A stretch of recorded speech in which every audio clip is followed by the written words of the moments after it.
Enfin, on est dans nos nouveaux ateliers. C'est 5 années de travail, de recherche pour arriver sur un lieu agréable qui manquait à Saint-Giron. Un endroit où il y a eu un patio intérieur, où on puisse boire un thé, un café, manger une pâtisserie dans un lieu chaleureux.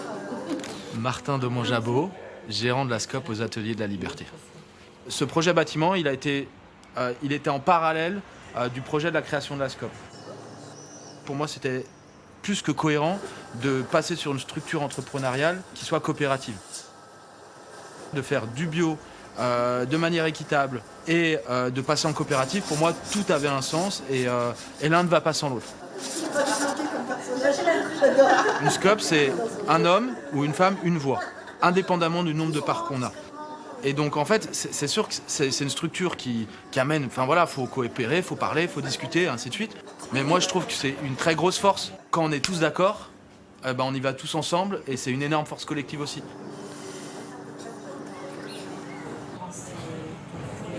Je m'appelle Julien Dain, je suis arrivé dans la structure il y a 5 ans. Persil basilic.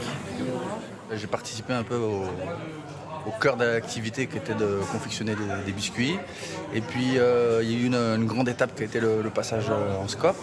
C'est une grande aventure dans laquelle on se lance. On invente nos façons de travailler ensemble, de décider ensemble, d'agir ensemble.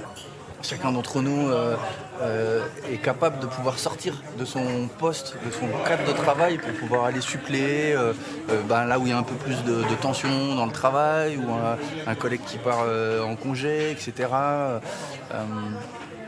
On se connaît, on a un peu une petite famille, donc on est attentif aussi aux vies personnelles des uns et des autres, donc ça affecte nos temps de travail.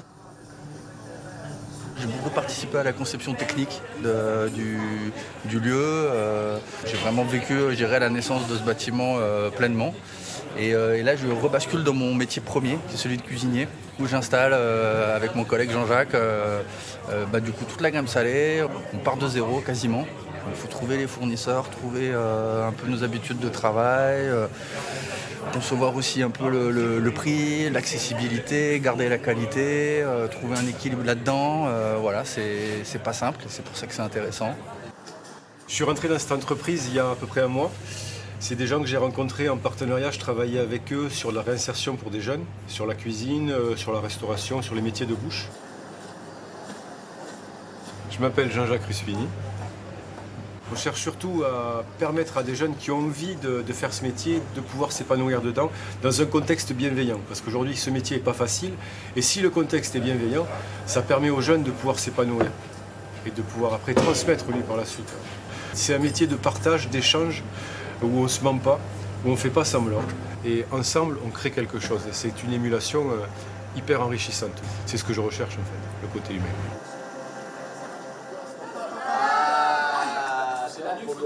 Il est évident pour nous que l'entreprise n'est pas juste un objet économique, une action économique. C'est à la fois, ça a une fonction sociale, ça a une fonction politique.